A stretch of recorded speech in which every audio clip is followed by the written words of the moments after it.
Break के बाद स्वागत। एक बड़ी खबर आपको बताएं, आवारा कुत्तों को लेकर सुप्रीम कोर्ट का आज फैसला आना है। आवारा कुत्तों पर आने वाला है सुप्रीम कोर्ट का फैसला।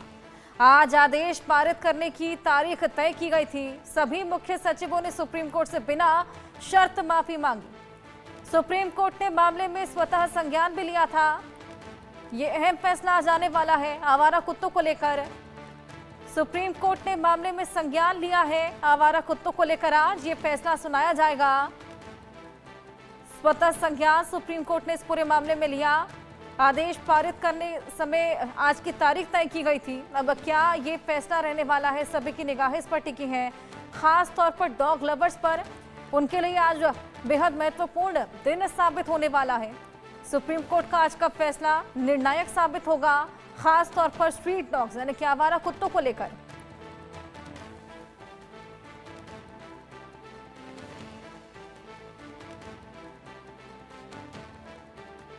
आवारा कुत्तों पर आने वाला ये बेहद अहम फैसला आज सुप्रीम कोर्ट का ये निर्णायक फैसला होगा। सभी मुख्य सचिवों ने सुप्रीम कोर्ट से बिना शर्त माफी भी मांगी है। सुप्रीम कोर्ट ने मामले में स्वतः संज्ञान लिया है। आज की डेट तय की गई थी। अब देखना होगा कि आज क्या कुछ फैसला निकलकर सामने आता है। आदेश पारित करने की तारीख तय की गई थी और आज ये सुप्रीम कोर्ट का बेहद अहम फैसला स्ट्रीट डॉग्स को लेकर। जिस तरीके से पहले भी खासा घमासान इस पूरे मुद्दे को लेकर हुआ था, खास तौर पर जो डॉग लवर्स हैं वो सड़कों पर उतर आए थे, अपनी आवाज बुलंद कर रहे थे।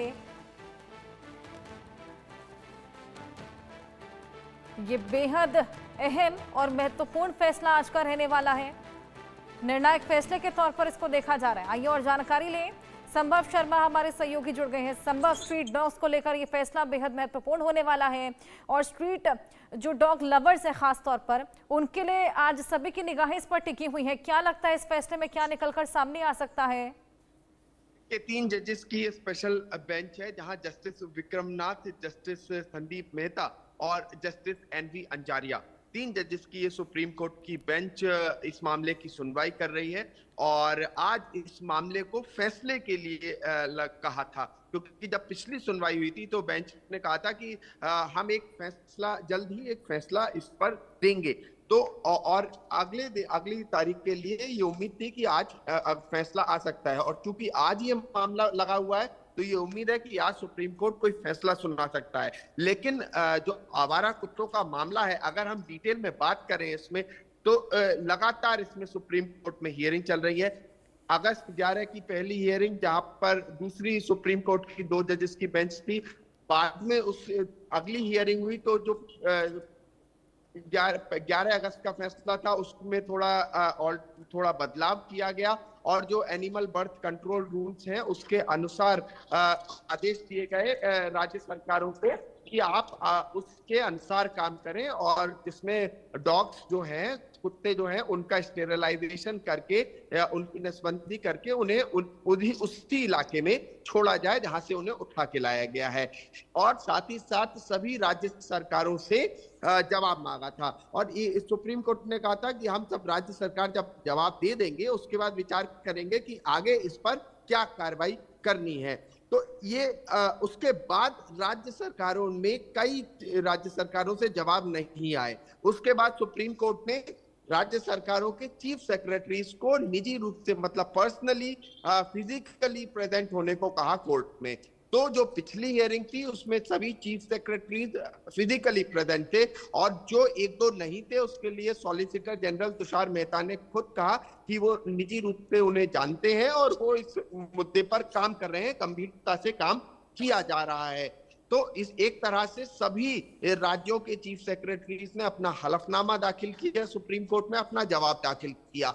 उनका जवाब इसलिए महत्वपूर्ण है क्योंकि ये जानना सुप्रीम कोर्ट के लिए जरूरी है कि राज्य सरकार इस मामले में, आवारा कुत्तों के मामले में क्या कर रही है, क्योंकि ये जो समस्या है ये देशव्यापी समस्या के रूप में उभरी और सुप्रीम कोर्ट ने अपनी पिछली सुनवाइयों में ये कहा कि ये सिर्फ दिल्ली एनसीआर से जुड़ा हुआ मसला नहीं, राष्ट्रव्यापी समस्या है और ये राष्ट्रव्यापी मतलब एक समाधान की जरूरत है और पैन इंडिया जिसे कहा जाता है वो नियम बनाने की जरूरत है। इसीलिए जिसने चीफ सेक्रेटरी से इनसे जवाब मांगा गया और उसके बाद कहा था, उसके बाद एक पिटिशनर ने कहा कि हमें किसी एक छोटे से ऑर्डर की भी जरूरत है कि अगर हम कोर्ट कोई गाइडलाइंस या दिशा निर्देश दे, क्योंकि ये सुनवाई तो लंबी चल सकती है। सभी राज्य सरकार अपना जवाब दाखिल देंगी, उसके बाद सुप्रीम कोर्ट उस पर विचार करेगा।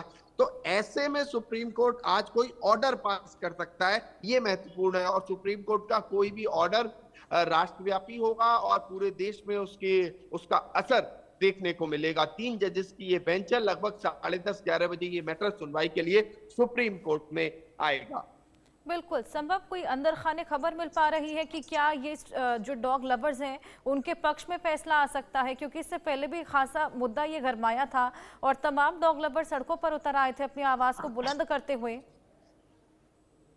देखिए ये कहना अभी क्योंकि कोर्ट का फैसला होगा और कोर्ट डिसाइड करेगा, लेकिन जो रुख है वो मैं अपने दर्शकों को बताने की कोशिश कर रहा था कि कोर्ट कहीं ना कहीं इस मामले को बहुत सेंसिटिविटी मतलब संवेदनशीलता के साथ देख रहा है।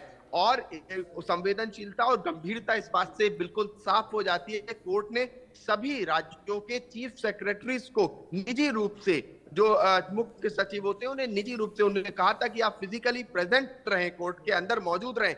और तमाम चीफ सेक्रेटरी, पिछली हियरिंग में मैं सुप्रीम कोर्ट में था तो मैंने देखा वो सभी चीफ सेक्रेटरीज मौजूद थे। और ये अपने आप में बहुत बड़ी बात होती है, राज्य का टॉप ब्यूरोक्रेट जो नौकरशाह है, वो जो कोर्ट है, सुप्रीम कोर्ट है, देश की सर्वोच्च अदालत, उसमें मौजूद रहे और अपना पक्ष रखे। और कुछ चीफ सेक्रेटरी से तो निजी रूप से भी कोर्ट ने सवाल पूछ लिए थे, जैसे आंध्र प्रदेश के मुख्य सचिव से सवाल पूछ लिए थे। तो ऐसे एक तरह से एक कि सुप्रीम कोर्ट मामले पर निगाह बनाए हुए, संवेदनशील मामला है। और आवारा कुत्तों के कई केसेस आए थे, क्योंकि जब ये शुरुआत हुई मामले की अगस्त में, तो मीडिया रिपोर्ट्स को का हवाला देते हुए सुओ मोटो कॉग्निसेंस जिसे कहा जाता है, स्वतः संज्ञान, वो कोर्ट ने लिया।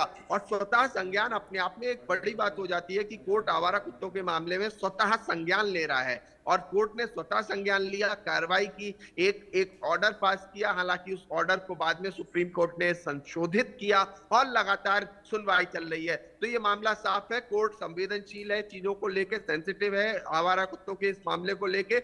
और साथ ही साथ एक इंसानियत का जो ह्यूमेन एंगल है जिसे कहा जाता है, उसको ध्यान में रखते हुए कार्रवाई की जा रही है कि एक तरह से जो पशुओं को, जानवरों के राइट्स हैं, अधिकार हैं, वो भी एक तरह से मेंटेन रहे और एक इंसानियत के एंगल से इसे सॉल्व किया जाए। दूसरी तरफ जो जन समुदाय, भारी मात्रा में कई लोगों की शिकायत आई कि आवारा कुत्तों के काटने से बच्चों की जान चली गई और कई रेबीज के केसेस आए, तो उस पर भी लगाम लगाई जाए। इसीलिए एनिमल बर्थ कंट्रोल रूल्स जो नियम 2023 है वो डिटेल में बनाए गए हैं, लेकिन उसका कितना अनुपालन हो रहा है उसके लिए कोर्ट यहाँ पर ज्यादा ध्यान दे रही है कि एनिमल बर्थ कंट्रोल रूल जमीन पर उतरे और उनका कायदे से पालन हो।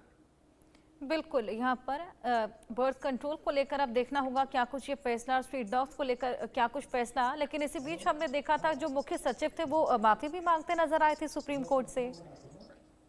जी देखिए, वो चीफ सेक्रेटरीज जिन्होंने अपना हलफनामा समय पे दाखिल नहीं किया था। देखिए, कोर्ट में जब कहा गया कि हलफनामा दाखिल करो, तो पश्चिम बंगाल और तेलंगाना, ये 2 सरकारों ने अपना हलफनामा दाखिल कर दिया था। और एमसीडी दिल्ली, जिसने अपने हलफनामे में कहा था कि माफ कीजिएगा, हलफनामे में एमसीडी दिल्ली ने कहा कि द्वारका में कुछ एकड़ जमीन ले ली गई है और वहां पर ये जो आवारा कुत्तों के लिए एक शेल्टर होम बनाया जाएगा कि कुछ कम से कम 1000 या 1500 आवारा कुत्ते वहां रह सकते हैं। तो इस तरह के हलफनामे कोर्ट में दाखिल हो रहे थे, लेकिन कुछ राज्य सरकारों ने हलफनामे दाखिल नहीं किए थे। तो उनके चीफ सेक्रेटरीज पर सवाल था कि आपने ये हलफनामे क्यों दाखिल नहीं किए हैं। उनके मुख्य सचिव से सवाल था और कुछ मुख्य सचिवों ने निजी रूप से कोर्ट से माफी भी मांगी और हलफनामे दाखिल किए। फिलहाल लगभग सभी राज्य सरकारों के एफिडेविट्स, हलफनामे आ चुके हैं, उनका जवाब आ चुका है कि एबीसी एनिमल बर्थ कंट्रोल नियम क्या कहते हैं और कितना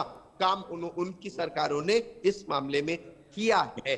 और जवाब आने के बाद, चूंकि देखिए सब जवाब आ जाएंगे, उसके बाद कोर्ट ने स्वयं कहा था 3 जजेस की बेंच में पिछली हियरिंग में कि जवाब आने के बाद कुछ समय कोर्ट को पढ़ने के लिए लगेगा कि ये सब जवाब, तमाम राज्य सरकारों के जवाब पढ़े जाएं, और राज्य सरकारों के जवाब पढ़ने के बाद ही कोर्ट कोई फैसला सुनाएगी। फिलहाल आज के बेहद लिए महत्वपूर्ण संभव ये फैसला होने वाला है। आप इस पर नजर बनाए रखिएगा। फिलहाल बहुत शुक्रिया। सनातन हिंदू एकता पदयात्रा पर धीरेन्द्र कृष्ण शास्त्री ने कहा, 16 नवंबर तक हम पदयात्रा पर निकल रहे हैं। जातिवाद ने इस देश को खोखला कर दिया है। हम इस देश में राष्ट्रवाद चाहते हैं। साथ ही कहा कि हम विचारों की लड़ाई में विश्वास रखते हैं।